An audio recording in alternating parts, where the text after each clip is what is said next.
Hari itu polisi siber tiba-tiba datang ke kantor kami di Jakarta Pusat dan langsung memanggil nama saya di depan semua rekan kerja. Nadia Putri, Anda dituduh mengedit video promosi perusahaan untuk menyembunyikan bukti hubungan pribadi dengan Bu Rani selaku direktur. Kata-kata itu seperti petir menyambar di siang bolong, membuat lutut saya lemas seketika. Saya berdiri di sana, tangan masih memegang mouse, sementara Sari rekan sejawat saya tersenyum tipis di sudut ruangan seolah sudah menang. Saya tidak pernah menyentuh ide itu, apalagi untuk menyembunyikan apapun, tapi tuduhan itu sudah menyebar seperti api di rumput kering. Kantor kami di gedung tinggi kawasan Sudirman biasanya ramai dengan suara keyboard dan obrolan ringan, tapi hari ini suasana hening seperti kuburan. Bu Rani, bos saya yang selama ini saya cintai diam-diam, hanya bisa menatap saya dari balik kaca ruangannya dengan wajah pucat. Hubungan kami sudah berjalan 2 tahun, selalu disembunyikan rapat-rapat karena kami tahu Indonesia bukan tempat yang mudah menerima dua perempuan seperti kami. Setiap malam kami bertemu di apartemen kecilnya di Kemang, berbagi cerita, tertawa pelan, dan saling berpegangan tangan tanpa kata-kata berlebih. Tapi sekarang semuanya terancam hancur hanya karena satu ide promosi perusahaan yang seharusnya biasa saja.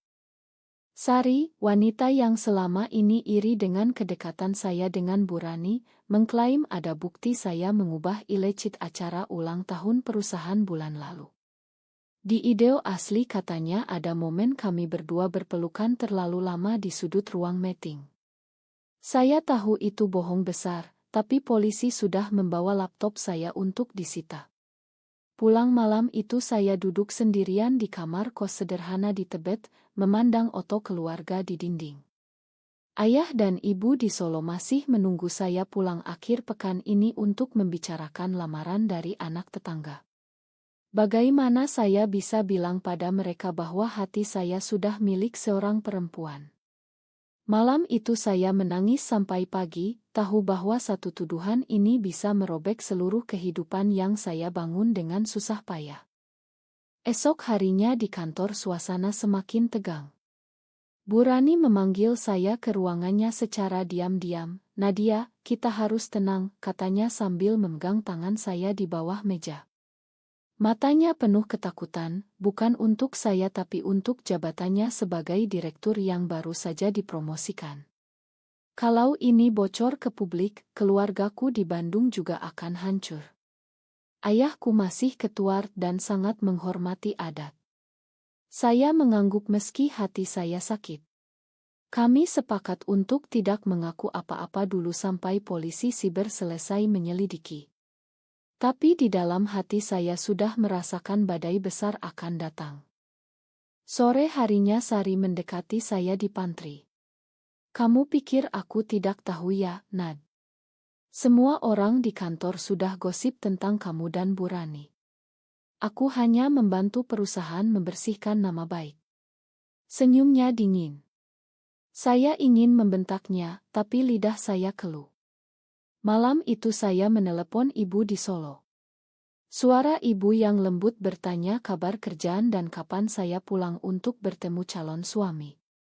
Saya bohong lagi, seperti biasa. Tapi kali ini bohong itu terasa seperti duri di tenggorokan. Penyelidikan polisi siber berjalan cepat. 2 hari kemudian mereka memanggil saya lagi ke kantor polisi di kawasan Kuningan.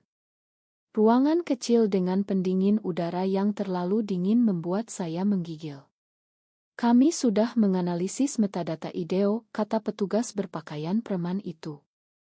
"Ada jejak edit yang tidak sesuai dengan akun Anda, Bu Nadia."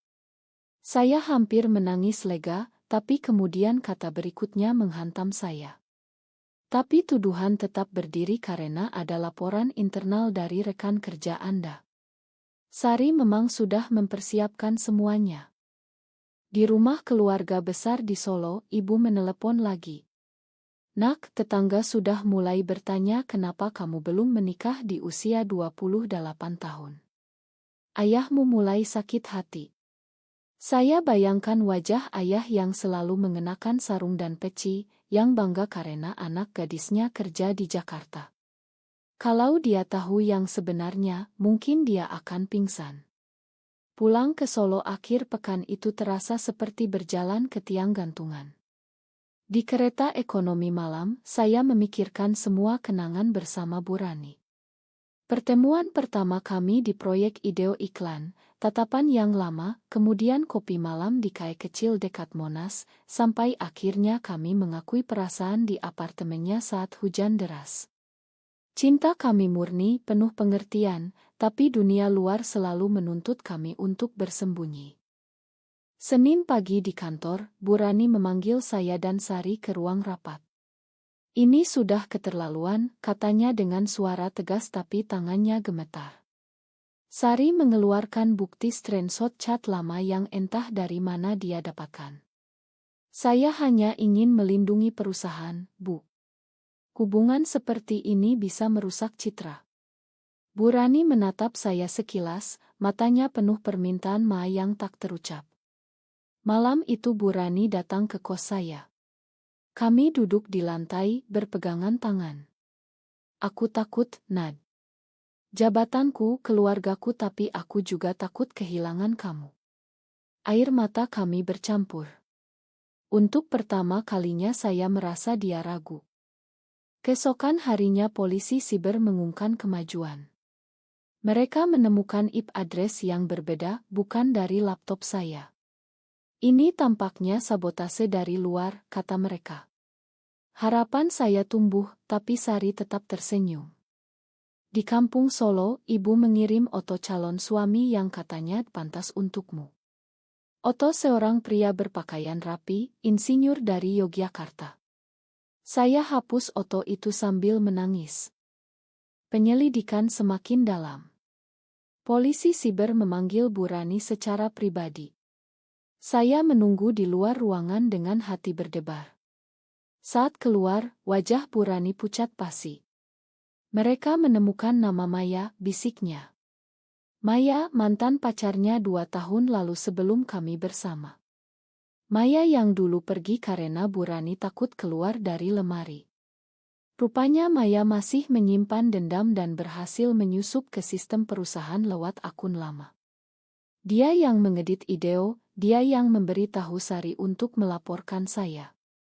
Pengkhianatan itu seperti pisau yang berputar di dada. Di rumah keluarga di Solo, acara Idul Fitri mendekat. Ibu memaksa saya pulang lebih awal. "Kita harus siapkan segalanya untuk lamaran bulan depan." Di meja makan besar, saudara-saudara dan paman bibi bertanya tentang pekerjaan dan pacar.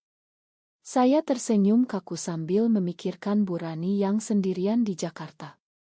Malam harinya Bu Rani menelepon. "Maya sudah ditangkap, Nad. Tapi berita sudah mulai bocor di kantor." Suaranya bergetar. Saya tahu ini baru permulaan. Kembali ke Jakarta, konfrontasi dengan Sari terjadi di parkiran kantor. "Kamu pikir aku tidak tahu kamu dan Bu Rani?" bentaknya.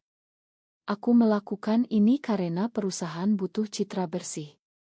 Saya balas dengan suara dingin, "Kamu tidak tahu apa-apa tentang cinta, Sari." Tapi di dalam, saya hancur. Karier saya terancam, reputasi rusak, dan sekarang keluarga mulai curiga karena gosip dari tetangga yang punya anak kerja di Jakarta. Bu Rani mulai menjauh pelan-pelan. Pertemuan kami semakin jarang. "Aku harus melindungi keluargaku dulu, Nad. Maafkan aku." Kata-kata itu seperti tamparan. Saya duduk di balkon kos, memandang lampu kota yang berkelap-kelip, merasa sendirian di tengah jutaan orang. Cinta kami yang dulu hangat kini terasa dingin karena ketakutan. Berita di kantor semakin liar. Beberapa rekan mulai menjauhi saya. "Lesbian ya? Kasihan keluarganya," bisik-bisik itu terdengar di toilet. Polisi siber sudah menyerahkan berkas ke jaksa, Maya akan diadili atas tuduhan sabotase data. Tapi kerusakan sudah terjadi. Ibu menelepon histeris. Nak, ada yang bilang kamu dekat dengan atasan perempuan. Apa benar? Saya diam lama. Ibu, ini rumit. Suara ibu pecah. Jangan bawa malu ke keluarga, Nadia. Ayahmu sudah sakit karena gosip ini. Di Solo, saya pulang mendadak. Ayah duduk di teras dengan wajah muram. Kamu harus menikah secepatnya. Itu satu-satunya cara membersihkan nama. Saya ingin berteriak, tapi lidah keluh. Malam itu saya bertemu Burani lewat video call. Aku tak bisa lagi, Nad. Keluargaku mulai menekan. Makan aku. Dia menutup telepon sambil menangis. Pengkhianatan itu lebih sakit dari tuduhan Sari. Saya kembali ke Jakarta dengan hati hancur. Di kantor, Burani menghindar. Karier saya digantung, proyek ditunda. Saya duduk di meja kerja yang kosong, memandang layar hitam. Semua yang saya bangun selama 8 tahun di perusahaan ini terancam lenyap hanya karena cinta yang tulus. Tapi di tengah keputusasaan, saya mulai berpikir, apakah saya harus terus bersembunyi atau akhirnya bicara jujur. Puncaknya terjadi saat rapat besar perusahaan. Direksi memanggil saya dan Burani. Kami sudah tahu semuanya dari polisi. Kalian berdua harus memilih keluar diam-diam atau kami umumkan. Burani menunduk. Saya melihatnya, wanita yang saya cintai, kini memilih keselamatan jabatan. Di saat itu saya memutuskan. Saya tidak akan mundur. Ini hidup saya. Kata-kata itu keluar begitu saja. Malam itu saya menelepon keluarga. Ibu, ayah saya mencintai seorang perempuan. Namanya Rani. Telepon langsung diputus. Keluarga besar datang ke Jakarta besoknya. Di apartemen kecil saya, mereka duduk melingkar. Kamu sudah gila, kata ayah dengan suara bergetar. Kami tarik semua dukungan. Jangan pulang lagi ke Solo. Ibu menangis tanpa suara. Saya berdiri di tengah mereka, merasa dunia runtuh. Burani tidak datang membela. Dia memilih keluarganya sendiri. Saya kehilangan pekerjaan seminggu kemudian. Surat pemutusan hubungan kerja tiba di email. Maya sudah di penjara, Sari dipindah ke cabang lain, tapi saya yang paling menderita. Sendirian di kos, saya memandang Oto lama bersama Burani. Cinta itu nyata, tapi harganya terlalu mahal. Bulan-bulan berikutnya berlalu seperti kabut.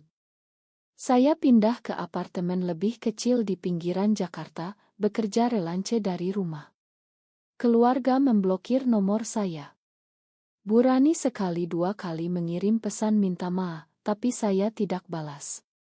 Saya belajar hidup dengan kebenaran yang terbuka. Teman-teman baru di komunitas kecil sesama perempuan memberi kekuatan. Tapi setiap malam saya masih menangis mengingat wajah ayah yang kecewa. Suatu hari di taman dekat rumah, saya bertemu Burani secara tak sengaja. Dia sudah menikah dengan pria pilihan keluarganya. Aku menyesal, Nad. Tapi aku tak kuat. Kami berpelukan sebentar, air mata jatuh. Itu perpisahan terakhir. Saya pulang dengan hati lebih ringan meski luka tetap ada. Kehidupan terus berjalan. Saya sekarang hidup sebagai diri sendiri, meski kehilangan segalanya. Apakah kebenaran selalu layak meski harus mengorbankan keluarga? Benar atau salah?